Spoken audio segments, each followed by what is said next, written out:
So we're here again on another one of my little walks. Starting off in Meltham, obviously, that's where I live.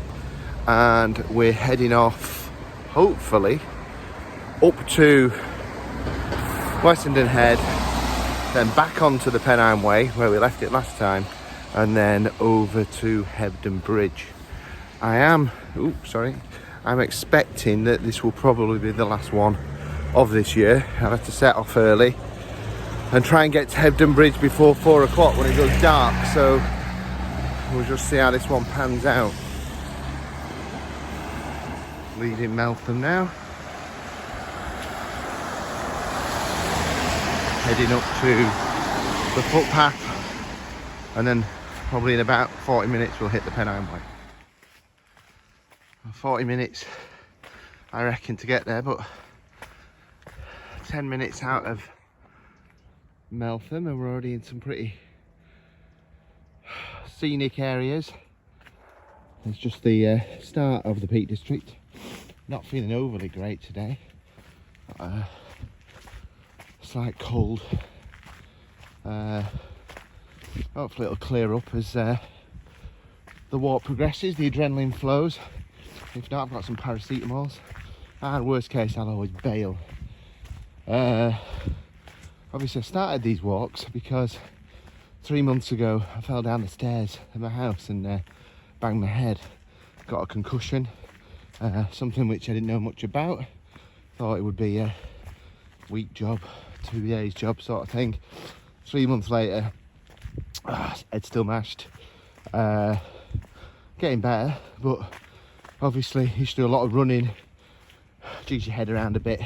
I've started doing that again, but kind of started these walks as a good way of doing some exercise without head impact. The problem with walking is you have to go quite far to burn off the sort of calories you do running, hence these really long walks. But I am determined to finish the Pennine Way, one way or the other.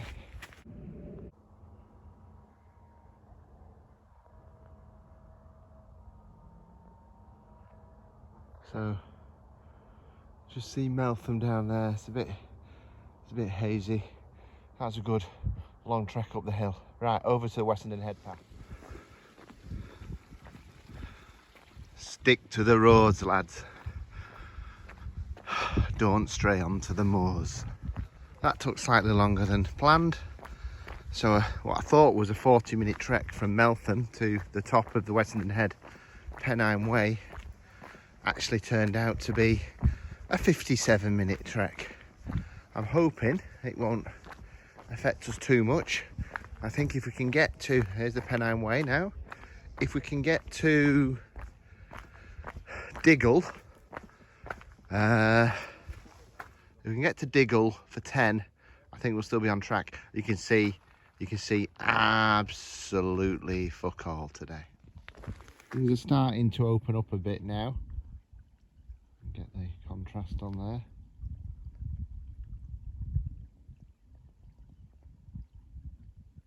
See, there's 3 or 4 peaks ahead of us. I think I've got to climb over that first one, definitely. It looks quite far away actually. That should be the top of the A62. But the scenery around here is very bleak, but also quite breathtaking.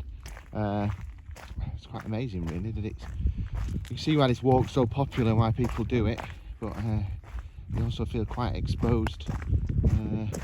So just crack on. It's an important part of the walk because last time this is where we split and we took that long loop back to Deer Hill Reservoir, Meltham. We're now carrying on. So it's only taken us an hour and 20 minutes to get back onto the bit we haven't done. All this is fresh territory now and officially the Pennine Way, and I'm still hoping we can make it to Diggle and the crossover with the A62 road for 10. Otherwise I think we might be a bit goosed. As you see, it's clearing up a bit now and we're getting some quite good views actually. You can see them on here as we come round. Still a lot of mist at the top. Yeah. So we've been walking about 1 hour 40 now.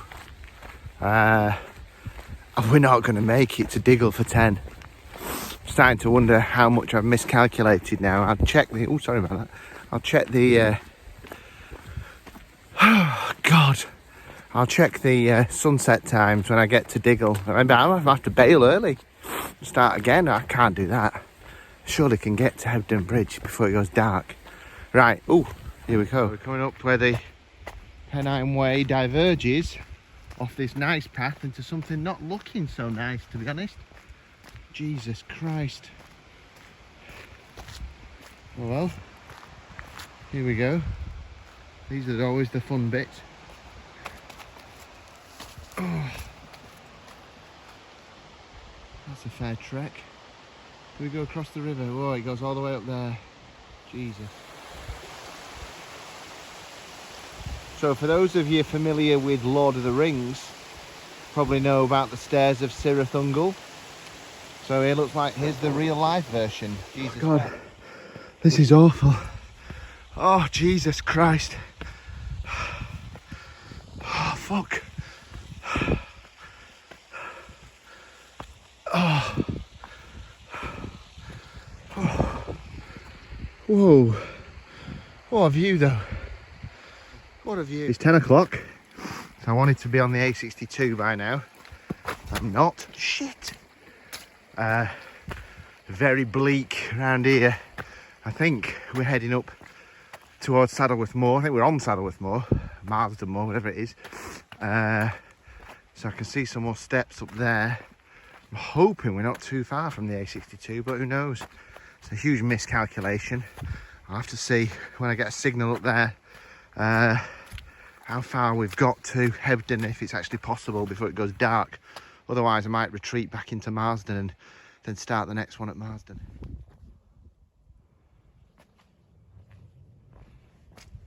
Paved stone again. I think we're heading over. I feel like we're quite near the A62. There's a lot of kids out, scouts or something, on some walking adventure. Moss Reservoir. A narrow bridge to get over.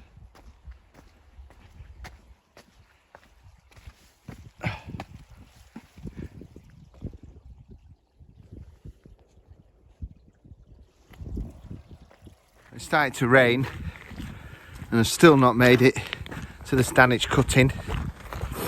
10:37 now.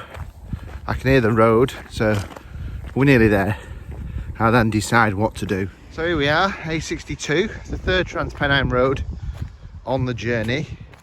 There's a few more. So like this is officially Greater Manchester. So we're in Greater Manchester. This is the only bit of Greater Manchester on the Pennine Way. Still historically in Yorkshire. Look, there's Diggle down there, the main road here. So I've just got to get down here now and then figure out how best to get down. Here's the Trans-Pennine Way. And then decide if I'm going any further or if I'm going to try and get a bus to Marsden. Having consulted with Google Maps, I've discovered that there is actually no chance of me being able to get to Hebden Bridge before it goes dark. And considering I don't want to be stuck out on the Pennine Way in the dark, I'm going to bail. However, I can't completely bail because I'm in the top of Standedge cutting. So I'm going to walk down to Marsden and then get a bus from Marsden. It's now heavy, raining very heavily. Oh, Jesus Christ. I'm on the moors. Very heavily. I'm on the moors. Obviously I bailed. It's horrendous.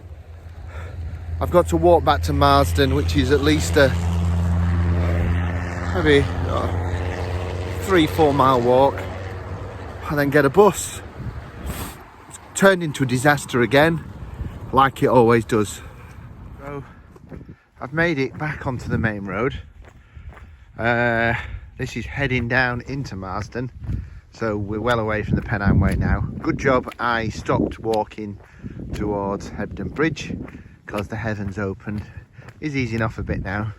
So the next video, I think I'll catch a bus back up to Standedge, and then try and walk Meltham Bridge in 4 hours 45 minutes, which is what it says, which I might still be able to do this side of Christmas, but we shall see.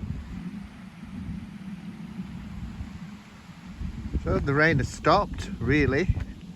Still lots of beautiful scenery as we move into Marsden. Still a lot of mist on the tops, but as you get down it certainly gets drier. Not a bad walk. It's really cold now. Hopefully we'll be near a bus stop soon, although God knows how long it'll be till the next bus. Just missed the bus. So as you could see then, I missed the bus.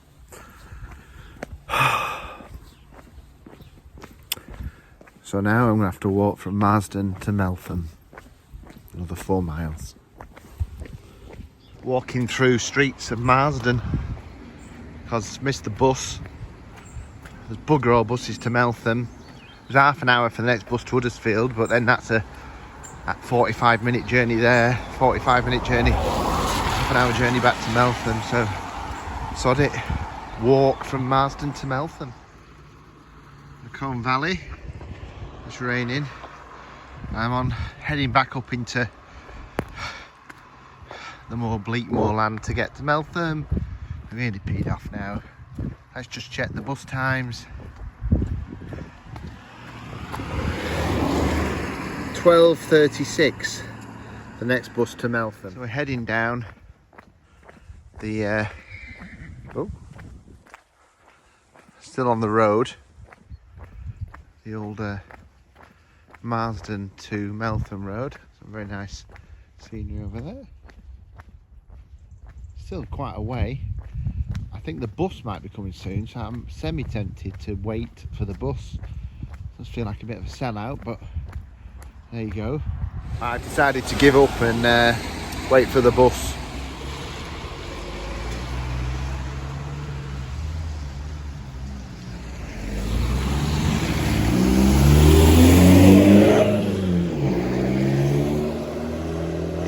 If it turns up. It's a problem with buses. It looks like I'm not catching the bus because the fat bastard bus driver just drove past me like a total tosser. A total utter tosser. End of video. I can't begin to tell you how angry I am about that bus driver. It's ruined my day.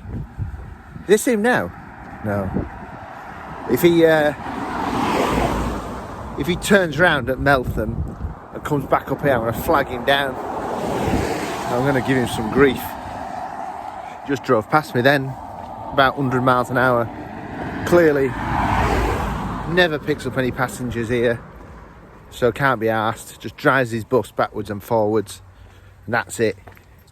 Till he gets paid. 0 customers. Well, he's not interested. Oh, we're heading back down to Meltham then, walking, and some familiar sights as we approach near the Travellers' Rest pub again. We're heading down now, the final bit of the journey, the little murder bridge in Meltham. A nice little bridge this. It was used in an episode of Shuddersfield. Talk about some sort of headless spectre that stood at the end taking payment, I think. Is it the Werewolf Last Christmas special, probably.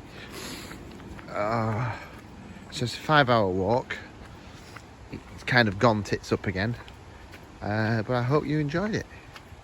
And as I said, next time I intend to get that bus to Standedge and then walk Meltham Bridge and then do some more Pennine way without these diversions.